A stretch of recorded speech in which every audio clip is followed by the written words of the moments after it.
For tonight, I was doing the math, and James, we've been friends for 20 years. 20 years. 20 years. Hard to believe. 20 long years.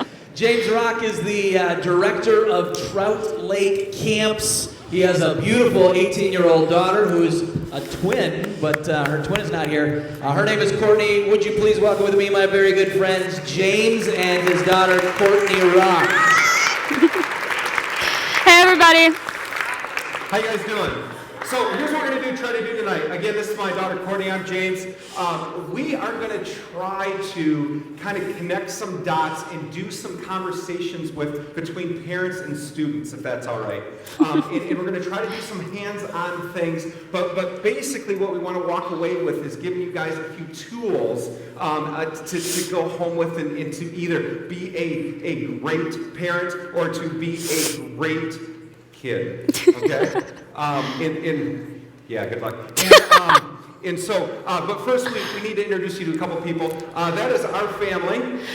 So my dad is on the far, depending on which screen you're looking at, the closest to the left. I'm close to the middle. My twin brother, Cass, is next to my mom, Elizabeth. And so a couple of things that you should know about all of us is my brother is very geared toward electronics and building robots and being in robotics, I think it's called. And my mom and I are very much related in the way that we both like to be in front of people speaking. She's the junior high speech coach. I am in varsity speech, actually my senior year. And so when it comes to us, basically you got Courtney. To tell you a couple cool things about her, she just mentioned one speech. She loves to talk. I don't know where she gets that from. And she does horses. A real good way to describe my daughter is, who here learned to ride a bike? Okay, it's one of those kind of big moments, all right? And so what we did is we took Courtney up to the top of a hill, and I put her on the bike, and I pushed. Okay? Now, but before I pushed, I said, Courtney, now listen, when you learn to ride a bike, you're going to fall a few times. And Courtney went, and I pushed. She went down the hill, fell immediately, and as she was getting out of the tangled mess of her bike, okay, you remember those days? She looked at me and she says, just got to do it again until I get it right. That's her. Now the boy you saw in that video, his name's Cass, twins, okay, both 18 years old, seniors in high school. Cass, when I told him that story and put him up at the top of the hill and pushed him down the hill, he knew one thing for sure. He knew he would never fall. Because that's my son's mindset, because he'll do everything just immediately the way it looks on television, okay? And so he jumps on the bike, he goes down the hill a couple feet, and just mangles like blood everywhere, guts everywhere, bike parts all over the place, and he turns around and looks at me with a face of pure, no understanding at all of what just happened, because in his mind, he would have been perfect from the start, you know what I'm saying? And so when it comes to my kids, they're both very, very, very different. And we'll talk about that a little bit. So some things that you should know about my dad before we start is my dad is the director of Trout Lake Camps, as Craig has already said. He's an excellent dad. I love him to death. But because he's the director of Trout Lake Camps, he is at home not as often as he should be. He goes on meetings where he travels to. He's actually going to LA pretty soon. He's going just everywhere all the time, so I don't get to see him as much as I want. Another thing about my dad is you get home some days and he is just angry and you don't know why. So you walk into the room and everyone will look at each other and they'll be like, I'm really good at it. Now, something you need to know about Courtney is she's also not perfect or even close. Courtney is a me first kind of gal. Who in this room is a me first kind of person? That they're just going out for and Courtney and her brother, who is never mind, we won't get into details of that. We don't have time today. So we want to walk through some things that might help you out. That was just a little bit of our family. The first thing I want to discuss is the rule of Matt Damon. Does everybody know who Matt Damon is? I would hope Does so. anybody know who Matt Damon's mom is? Okay, yes? Wow, yeah. Congratulations. There you go. So, one of the things, before I was even dad years ago, Matt Damon was starting to get famous, and he was on a late night talk show. And he had a conversation with the late night talk show host about something that really, really interested me. And basically, what he said is his mom is a psychology professor at a big school on the East Coast. And they were talking about Matt Damon growing up and going through from being a little kid to being an adult. And one of the things Matt Damon said is, my mom always told me what was coming next. What was coming next? My mom was always telling me and my siblings the spot, the thing that I would think that I'm only going through by myself or I'm alone. She would always tell us what was coming next. And I absolutely love that idea because of one thing, and I'll explain what that is. Football. Okay? Who here has ever played football? Okay? Who's played football in Pee Wee leagues? Okay, or soccer, sports. Who played sports in Pee Wee leagues? Okay, so when I was a little kid and I played football, okay, I was an lineman because I'm kind of a big guy. All right, even then I was kind of a big guy. And my coach would put me up on the offensive line and he would tell me to hit that guy in front of me and either move him this way or just hold him there. And I hated it. Because we'd get on the line and we'd have to be all nervous and we'd go and we hit and I go, oh, left, oh, right, oh, just leave. And it was such a just horrible experience every day for me. I hated being offensive line. And so I was in the Pee Wee League, and then I was in junior high football, and then I was in JV football. And then when I got up into senior varsity football, I was in a lineman's meeting, and the coach said something to me that I'll never forget. He said, okay, so what I want you to do is move the guy to the right, because if you do, the running back will run right behind you. And I went, wait a minute, what? If you stop the guy right there, if you do, the quarterback will be able to throw the ball in a lane that you're going to create. And I went, holy cow.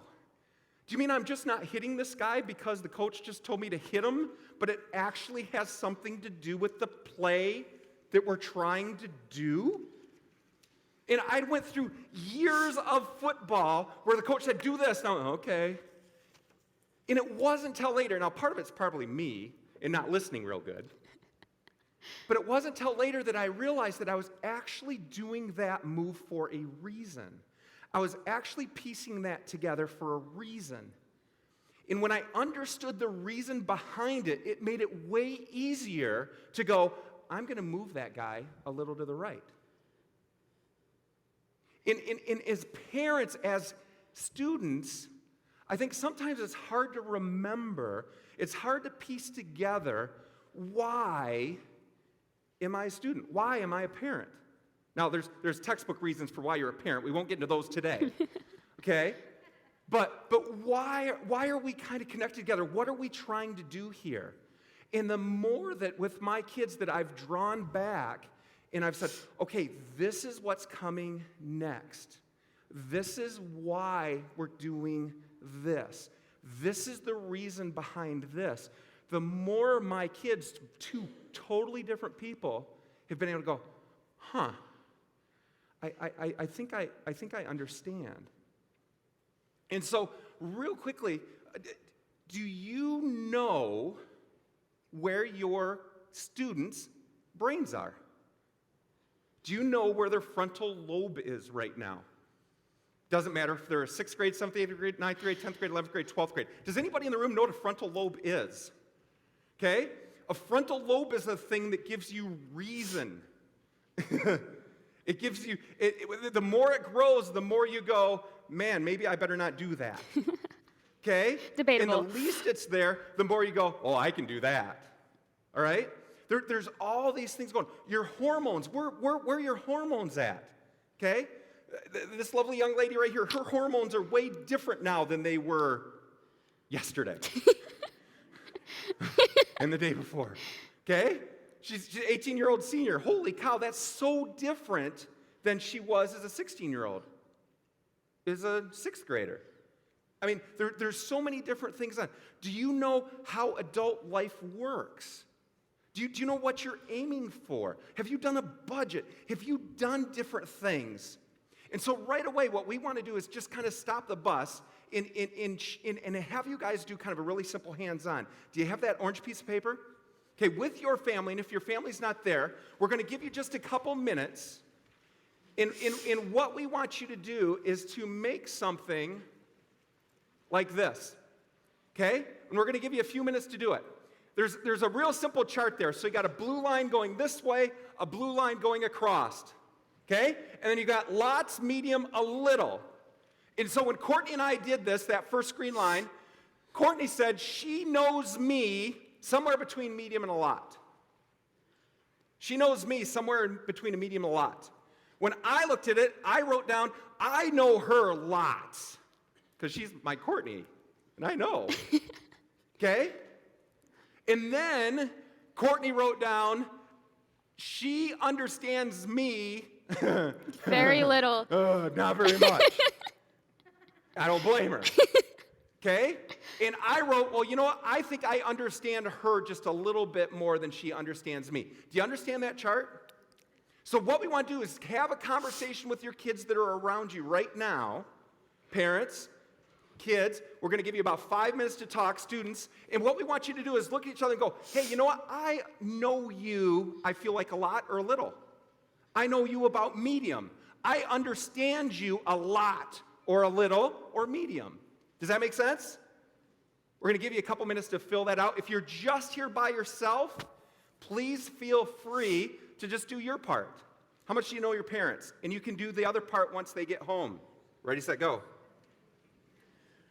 Did I catch up at all? Yeah, you're actually early.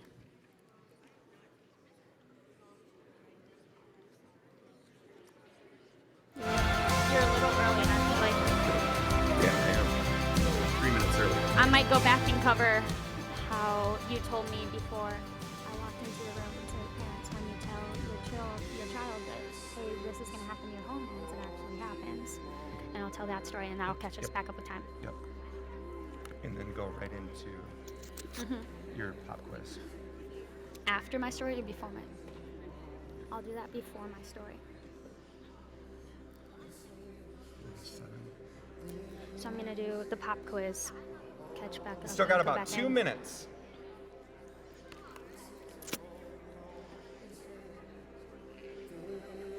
How much do you know each other? How much do you understand each other? It's okay to be honest. Please be completely honest about this. It's going to help you guys in later discussions. You're already more than halfway through your water.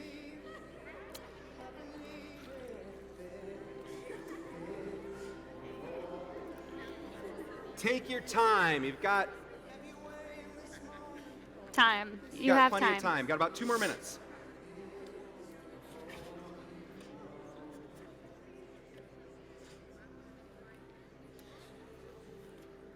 Pop quiz, catch up, and join the rest of my stuff. Are you going to catch up first?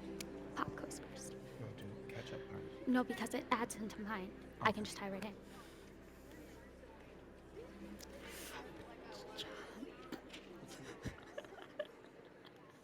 What was it? It's a paper clip. I actually made it down for sure. Got about 1 minute.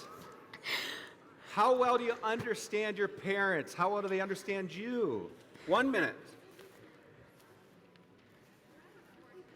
I have no clue what just happened. Can you put it to the other side? Yeah, once I get it out.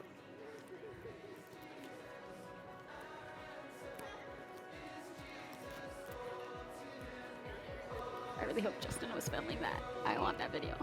I want that video of me getting it into you. That's fantastic. Okay, you ready? Yeah. All right, you guys, I'm going to have you guys wrap up super quick. All right, so hopefully you guys got to fill out at least a little bit of that chart. Like I said earlier, I hope that you guys were completely honest about it because it is going to come back up in a couple other discussions that you guys are going to have tonight. But first, I have a pop quiz for you guys, and it involves you picking out one of these fabulous candies as a prize. All right, so the first hand up that I see, I'm going to call on. Put your hands down for now. I haven't asked the question. Cheaters. All right, what is the fifth commandment? Right there. I see it. What? Nope. Nope. Nope. There you go. So in Exodus 20, 12, honor your father and mother so that you may live long in the land the Lord your God has given you. So we're going to kind of tie into that a little bit. So parents, I'm going to give you a couple tips tonight. One of them is how to understand us as students, and the second one is what we need from you as students. So to kind of touch on our last point a little bit, the Matt Damon one, when I was starting that whole hormone imbalance thing, my dad and my mom came up to me when I was sitting in the living room, and they said, okay, Courtney, one of these days you're going to walk into the room and you're just going to be super mad and you will have no reason for that. And then you'll walk out and 20 minutes later you'll come back and apologize. And I said, no, that's never going to happen. Like, I'm never going to do that to you guys. Anybody watch Katie Kaboom? Remember the Animaniacs? Katie Kaboom? Oh man, you've got to go YouTube Katie Kaboom on Animaniacs. I'm sorry. Keep going. It's pretty close to what actually happened. And so about a month later, I walk into the living room and I just scream at everyone in there, including my brother for some reason. And I cried a little bit. And I stormed up the stairs just angry, and I had no reason why I was so angry, but I was just mad. And then sitting in my room about 20 minutes, a half an hour later, I realized there was absolutely no reason for me to be mad in that moment. And so I walked down the stairs with my head down and I said, I'm sorry, I don't know why I did that. And they went, aha, we were right. And that made me a little bit more mad than I was before, but that's okay. So one of the real big things that you guys can do as parents to help you guys understand us is to actually understand us a little bit before and know what we're about to do before we do it. In that whole brain, how it's forming, where we're going to be in the next little bit. Another thing that you guys can know to help you guys understand us is that we are super nervous to talk to you. There are some things in life that can be super simple and some that can be super big that we just really don't know how to approach you guys on it. It could be as simple as a bad grade that we really want to tell you that we have, but we really just don't know how to do it. Or it could be a friend issue, or it could be the one that we're going to talk about after this. But there's a couple ways that can help you guys help us through that. So one of the first things that you guys want to do as parents is give us advice about how to get through that. And now, sometimes that's excellent and great, and I love advice. And other times, we just want to come up and tell you guys something and then leave. Sometimes we don't. I can fix it. No, you can't always fix it. Oh.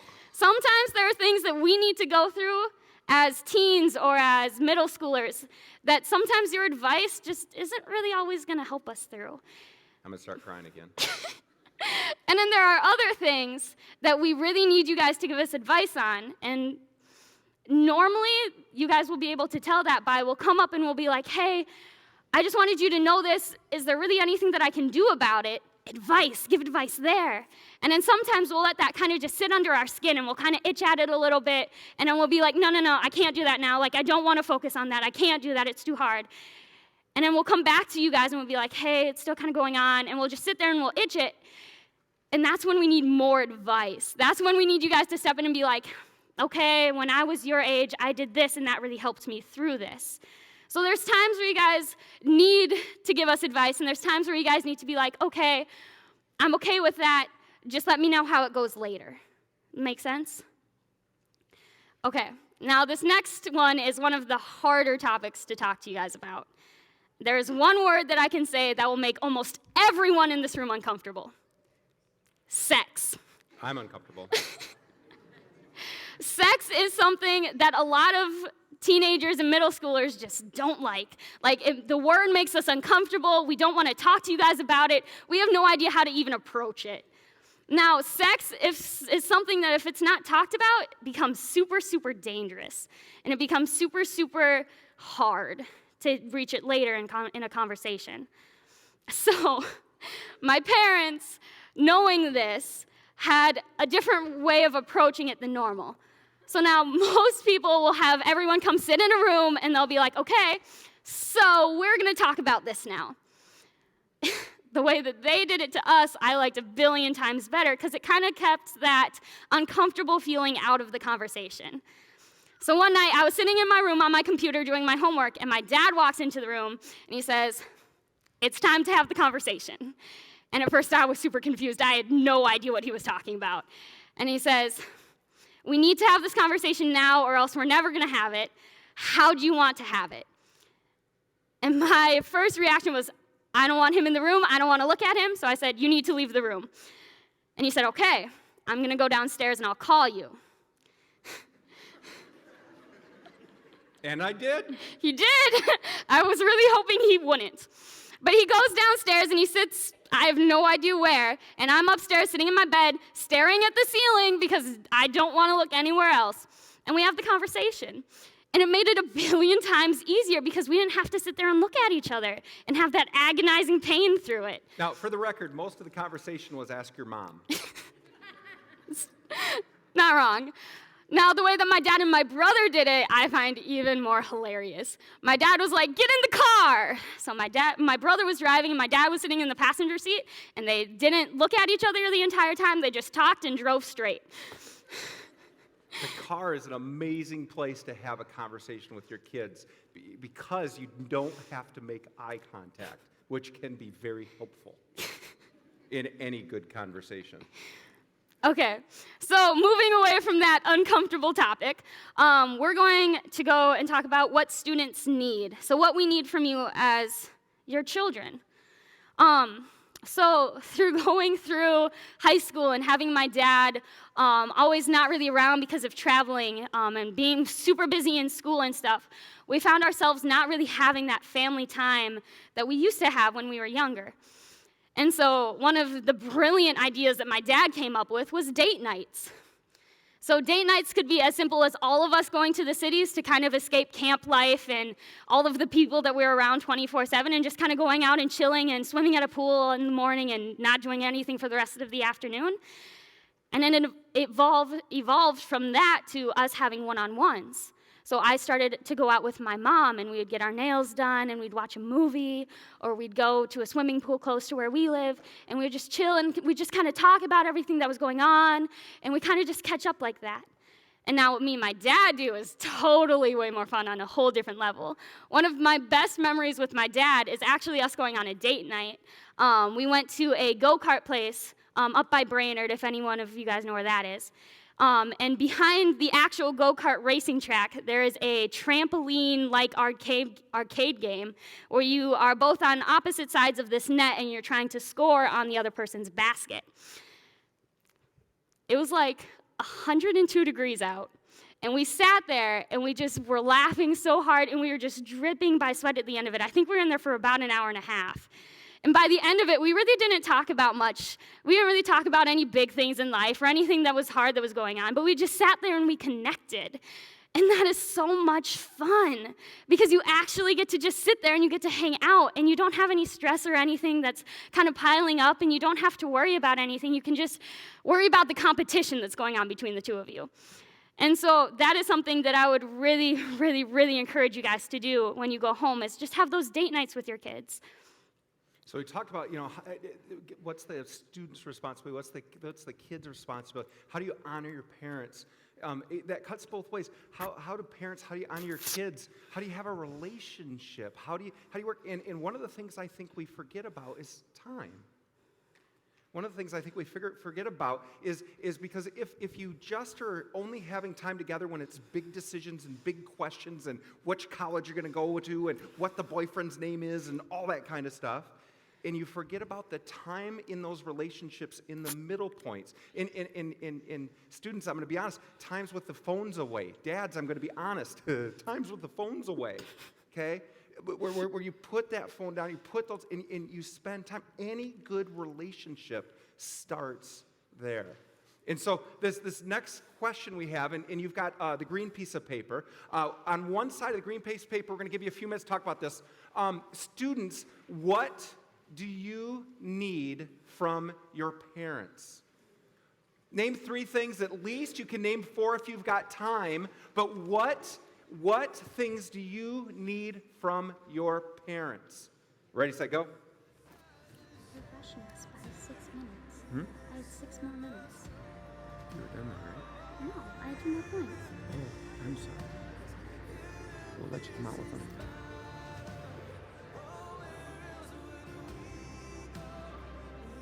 We'll come out with it. Okay. It's okay. I was just really confused. That's why I gave you the look. I was like, I'm not Yep. done yet. I have 2 more points. I'll just come out with them and be like 2 things that you might not have considered.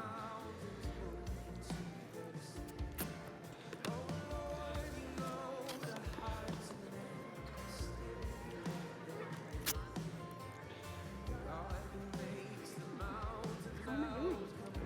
Perfect. I got more laughs this time.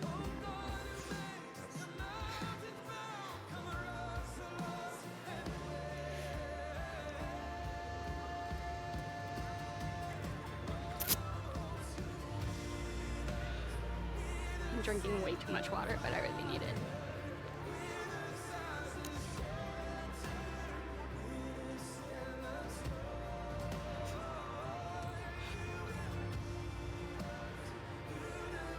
Gonna give you about 1 more minute. Found an apple. I'm gonna sit it back here. 1 more minute.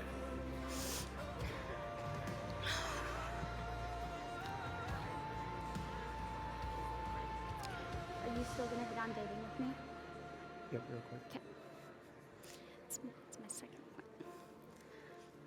point.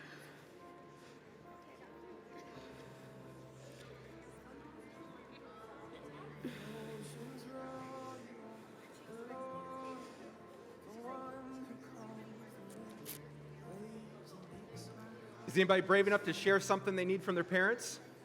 Yeah, what do you need? Huh? Love? Yep. Love, care, and comfort. Back there? Like those 3. Wi-Fi. Snapchat. Right That's here? one that I still need. Help on homework. Oh, man. I Gotta don't have think a I would smart trust parent you to do with my that. homework. So, 2 points that you might not have really thought about when making this list is having your parents understand that it's okay to not have the same interests. I think that's something that a lot of teens today struggle with, and even middle schoolers. I know a lot of families that their parents grew up in sports, and because of that, they are in sports that they don't even like. That one. So, parents, when you're thinking about your children, don't always try to live that legacy that you wanted to have through them. So, like, my dad was very big on sports when he was young. I love sports. My brother does not. My brother would rather be on his computer in his room all day. And so one of the things that my dad did that was super great is he let my brother sit in his room on his computer for most of the day. Build robots. And build robots. And he's super good at it. But if my dad would have pushed him towards sports, he wouldn't have ever really gotten that good at building robots like he is. And my brother is excellent at building robots. He's phenomenal at it. So instead of coaching the football team, I help fundraise for the robotics team. If you'd have told me 20 years ago that when I grow up I'm going to help the robotics team fundraise, I would have went running screaming into the woods. But that's where my son's interests are. And the other thing that you might not have written down, because it's kind of another one of those odd topics, is we need help with dating. Ooh, students won't ever admit this unless I say it out loud. So, yeah. So, parents, we absolutely need you. Like, I can't stress that anymore. We need you as parents to help us with our dating lives. I trust my dad more than anything. More than anything. I always know that he'll be there for me, and I always know that he has what's best for me in mind. So, when I am interested in a guy, or when a guy is interested in me, I always want them to ask my dad for permission. It's just the best way to do it, girls. If you're, like, even if you really, really like them, it's still always good because he, in his brain, knows what you're like. And when he has a sit-down conversation with that guy, Scary. he might be able to read that guy a little better than what you can. Because, of course, your judgment's a little clouded, right? Because you really like that guy. So when he has that sit-down conversation, what my dad does with me afterwards is he'll come up to me and he'll be like, that guy is a little meek and mild, and he might not always make the best decisions towards it, or he might not speak up at all in those decisions. And my dad can also come up to me after and be like, that guy is really strong-willed, he's super straightforward. Are you sure you can handle that in a relationship? And that's one of my favorites, because then I get to sit back and think to myself, maybe I'm not quite yet ready for that. And that's super nice. And guys in this room, teenagers, middle school boys, talk to her parents. It's not that hard. No matter what they look like, they're never that scary. I mean, if you're going to buy a used car, right, you'd ask your friends about it. But when it comes to dating, we don't ask. We just go, oh, this is what I want. This is what, and you can get yourself off base. And I've never told one of Courtney's suitors, hey, get away from my daughter, never speak to her again.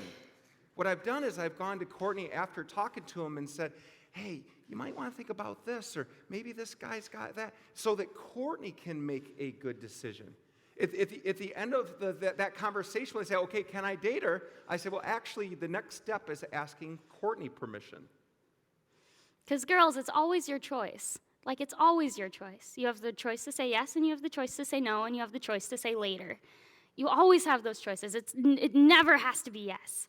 So we haven't had a candy bar out in a little while, so we need another pop quiz, okay? So this pop quiz is really simple. Dads, what does the Bible specifically tell you not to do to your children? Dads, what does the Bible specifically tell you not to do to your children? What? Spare the rod? Nope. Nope. Yep. Do not exasperate or do not embitter your children. That is the exact verse. Fathers, do not embitter your children, for they will become discouraged. Okay, I'm going to read that section of text. It's a great section of text here. And I'll give it a little context. Colossians 3:18, wives, submit to your husbands as fitting to the Lord. We won't get into that today. Great verse. Husbands, love your wives and do not be harsh with them. Another location says, husbands, treat your wives like Jesus treated the church. Be willing to die for your wife, right? And then children, obey your parents in everything, for this pleases the Lord. Children, obey your parents in everything. It's for really this hard. Pleases the Lord. And really then hard. Fathers, do not embitter your children, or they will become discouraged. That's a verse that really, really gnaws at me. It's a verse that I think about when I'm going to bed at night, because if there's anything I can do as a dad, I can embitter my children. I'm really good at it, right? I can make them mad for no reason. I can put my foot down and not listen. I can just make their life hard. Okay? But the Bible says, look, don't do that. All right? So how do we go about that? I think there's a couple things that we need to let each other know. All right? And this isn't something that, until I read about it fairly recently, that I never thought of before. It's interesting to me, Courtney, in her day-to-day life, okay, how she thinks a lot about what people think about what she's doing. Do you understand what I'm saying? Whether it's the way she dresses, whether it's what she says, whether it's where she goes, she's constantly going, are these people happy with what I'm doing now? That they've actually done some studies, and the studies clearly prove one thing. Nobody cares what you're doing at any level of your life. Nobody cares. Nobody cares what you're wearing. Nobody cares what you said. Nobody cares where you went. Nobody cares why you did it. Everybody on this planet essentially cares for one person. Them. And most of the people on this planet are going, how does everybody think about me? So just think about it. If everybody in these two rows is just thinking about how they think about, well, who thinks about what they're thinking, none of them have time to think about anybody else in the group. Except Mom. The one person that legitimately cares about what you're doing, how you're doing it, why you're doing it, where you're going, what you're wearing, how you're learning, is mom and dad.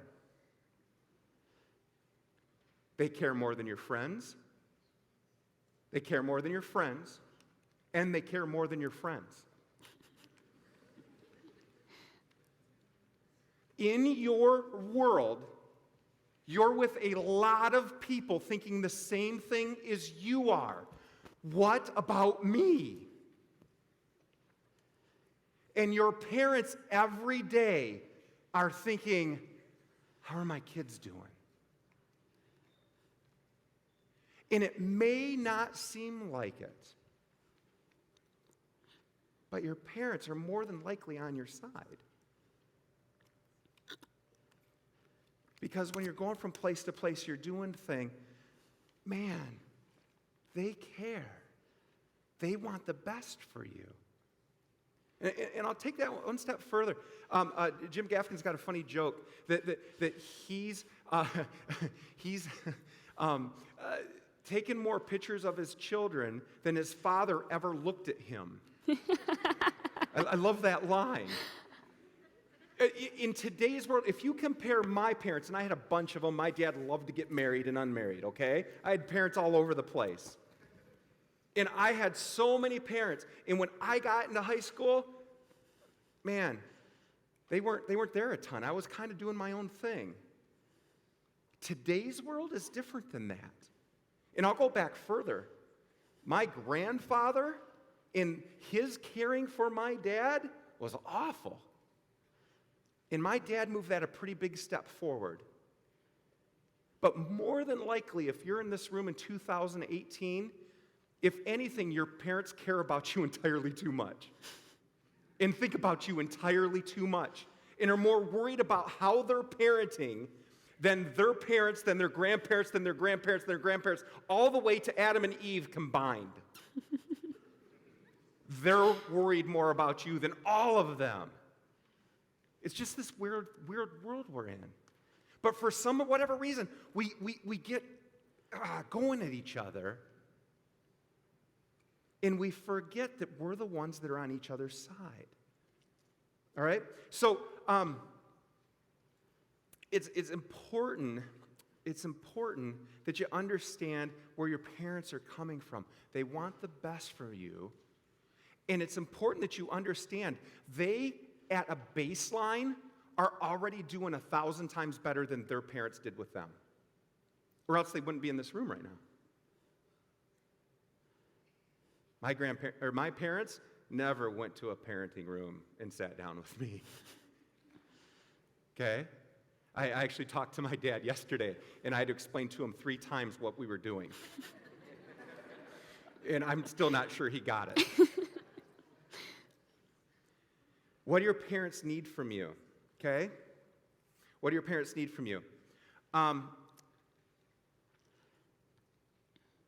It's important to remember one thing I think about just about anybody. Okay, I'm 48 years old, right? Got gray hair, all right? When I'm not looking in a mirror, I think of me as about 22. Right? I think I can run and play basketball and mess around about like when I was 22. It's only when that guy looks in the mirror and I go, whoa! That is awful. That dude let himself go. I think you need to understand about your parents, students, is we're trying too. My expectations of me as a father, my kids are about to graduate, they're in their senior year. I've messed everything up.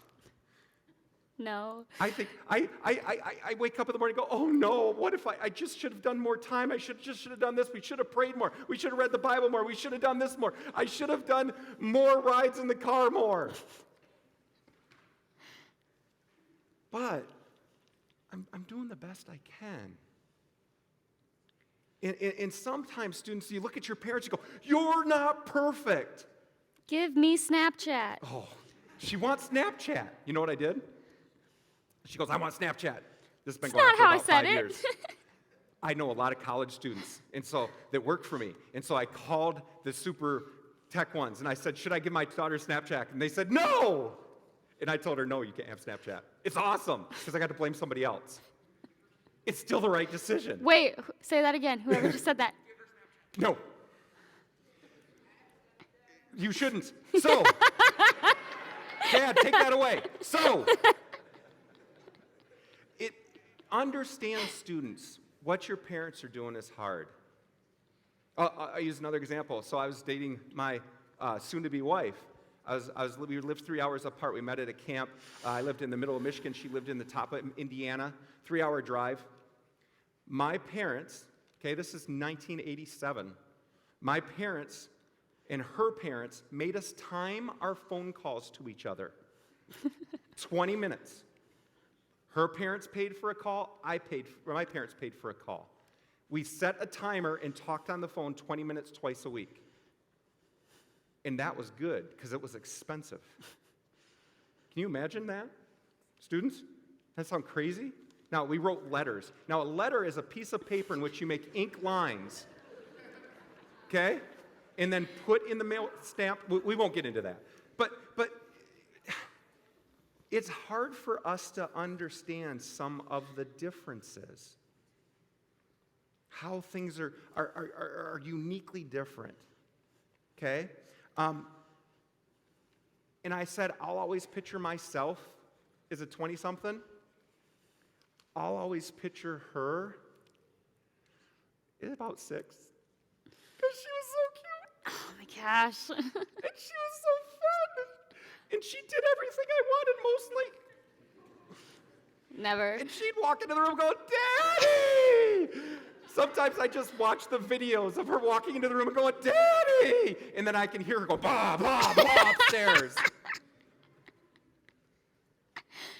I'll always think of Courtney and Cass as my little kids. Now, it's my job to help them become the best adults I can help them become. But students, remember, that's how we see you. You're our precious children. And when I say no Snapchat, it's because bad things can happen on Snapchat. I know. People tell me. And if your friends don't want to get on and talk to you with Twitter, they must not be good friends. I talk to you on Twitter. So, the next thing, backside of the piece of paper that you guys had.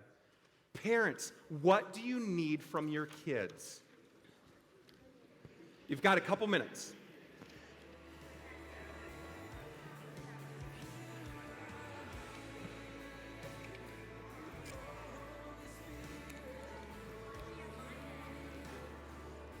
My hair has got some problems.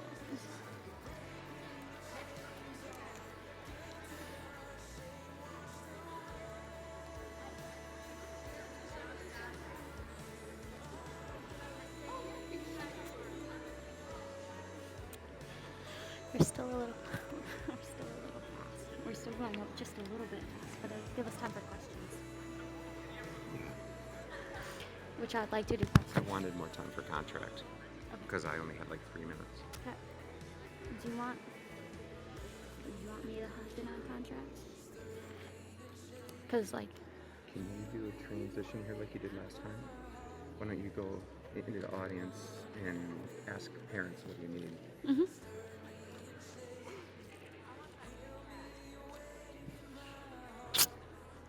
how long do they have?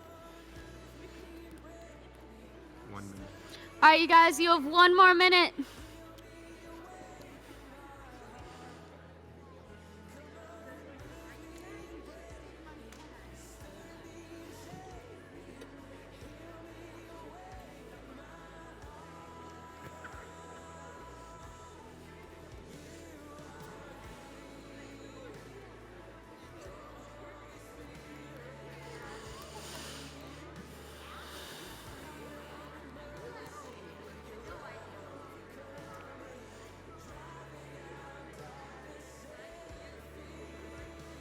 30 seconds.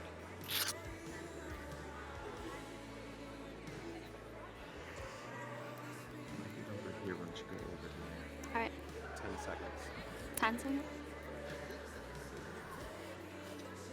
All right, so parents, over in this section, because we did that section last time, are there any willing parents that will explain or say one or two things that you guys need from your kids? Way in the back. Way in the back. I'm coming.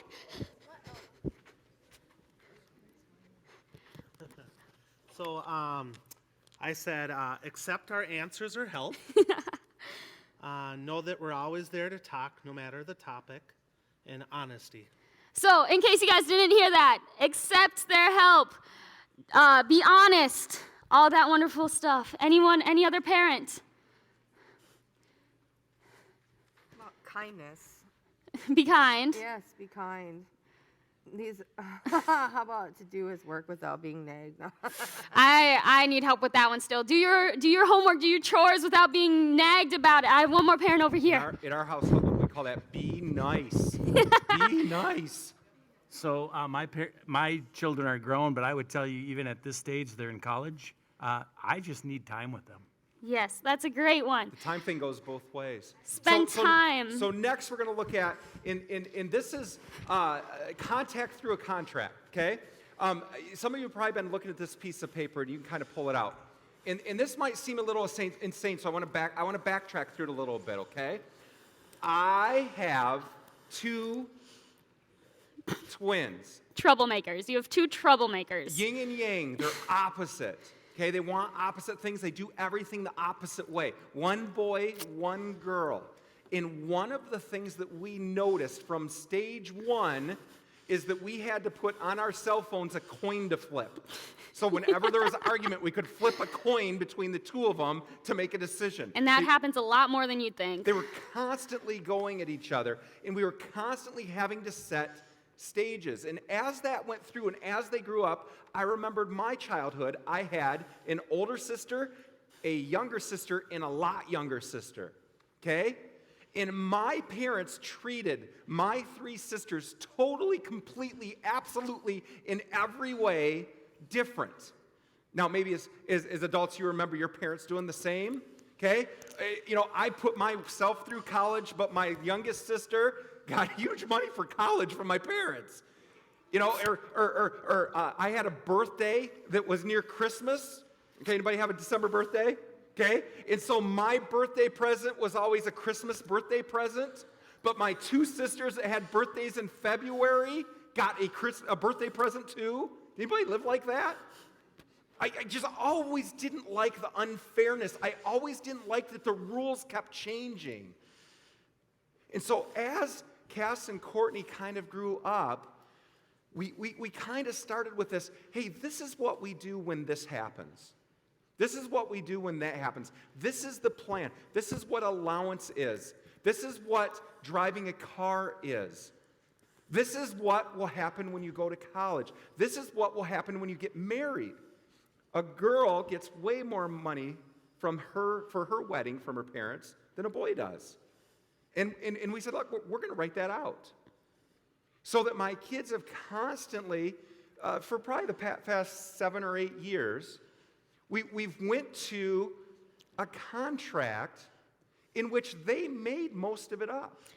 So kids, don't be scared by the term contract.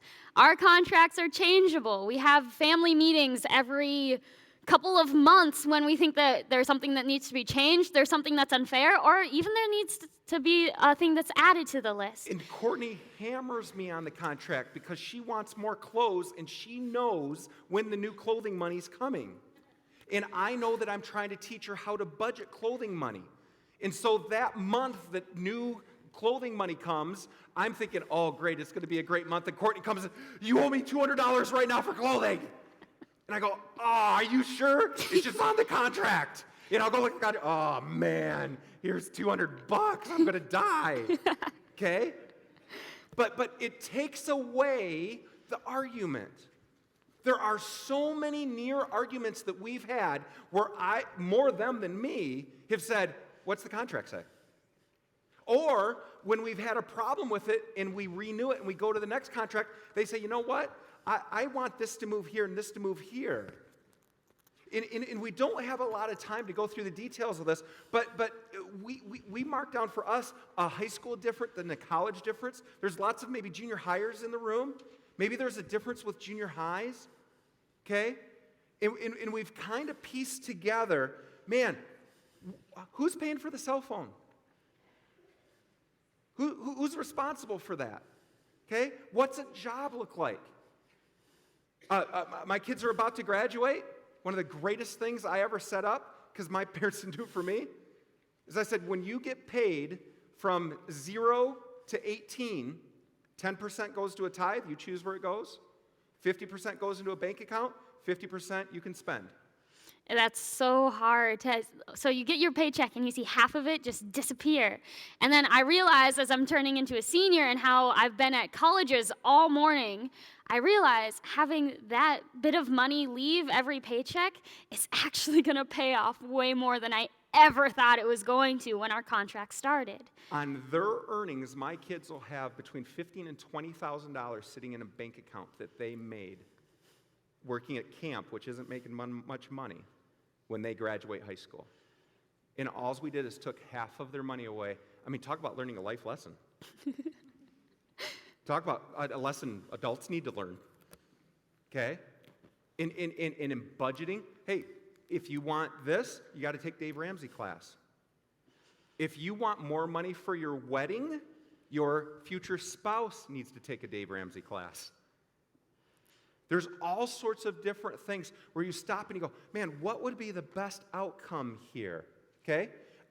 Car issues. Man, I had to buy all my own cars. When I wrecked them, that was my fault. And it was constantly changed with my parents. We stopped and my two twins are sharing a car. Well, what does that mean? And so we sat down and we figured out, you guys pay a third of it, I'll pay 2/3 of it. And then if you guys both want a car, I'll pay a third of both cars, and you guys pay 2/3 of it. Mm-hmm. Just kind of common sense. But right away, it just set the standard for my kids to know, okay, this is what that means. My kids are going off to school. I work in ministry. I got no money. And I was able to say right from the start, you know what? When you go off to school, when you go off to college, here's the things I'll cover. The rest is on you. Courtney's trying to decide between Bethel and Bemidji. Okay? $1 billion and 10. It's the truth. All right? All right? And right away, she's known for a long time, that decision is hers because she's paying for it. All right? So what can you do? What can you assign now? And I'll give you 1 minute to talk about it. What can you talk about? And this is a take-home. What things can you start to work on and make an agreement so when the fights come, somebody can go, oh, wait. It's already We've written already down. talked about this. And again, this is one to do super early. We'll give you about a minute to go through it.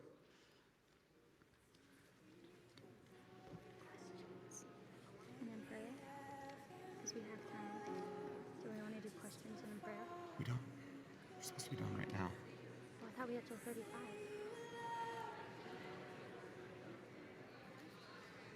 I thought it was till 35.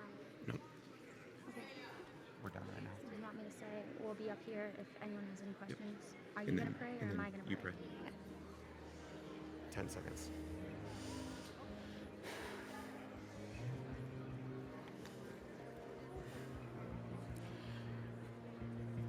Go. All right, you guys. So, as our night is drawing to a close, I just want to let you guys know that me and my dad will be up here for a little bit longer afterwards. So if you have any questions or if your family has any questions, feel free to come up and ask us. We would love to answer them. And with that, I'll pray us out for tonight. Hey, God, I just want to thank you for everyone in this room. I want to thank you for the families. I want to thank you for the kids. I want to thank you for the parents. I want to thank you that you can bring all of us here together so we can talk about you and learn how to get along together. I pray that everyone has a safe trip on their way home, that the roads aren't that slippery, and that you'll keep us safe and keep us thinking about you for the rest of the week and for the rest of forever. In Jesus' name, amen. Would you guys show James and Courtney your appreciation for them being here tonight? Couple of things before you are dismissed. And I'll just say this. In the last, year or so, if I'm honest, I've had a lot of conversations with parents about things they wish they had done differently. What I love about this contract, and you don't have to come home and go home and hash all these things out, but what I love about it is that it's intentional. It's being proactive instead of reactionary in that relationship with their students. So parents, give that some serious prayer and consideration as you go home. We have another ReConnect, and it's only 2 months away. And it's at a kind of an awkward time, but we're going to give it a shot, and it's January 2nd. January 2nd is the next ReConnect, and the whole theme of that night is fun. We want you to come have fun, children, with your parents. And we're going to have some cool stuff around the church for you guys to do just to kick back, build some relationships, have a date night free on us on January 2nd. So I hope you guys will put that on your calendar. Besides that, middle schoolers, you can pick up your phones outside those doors. Middle school and high schoolers, you can pick up one snack on your way out those doors and enjoy the rest of your evening.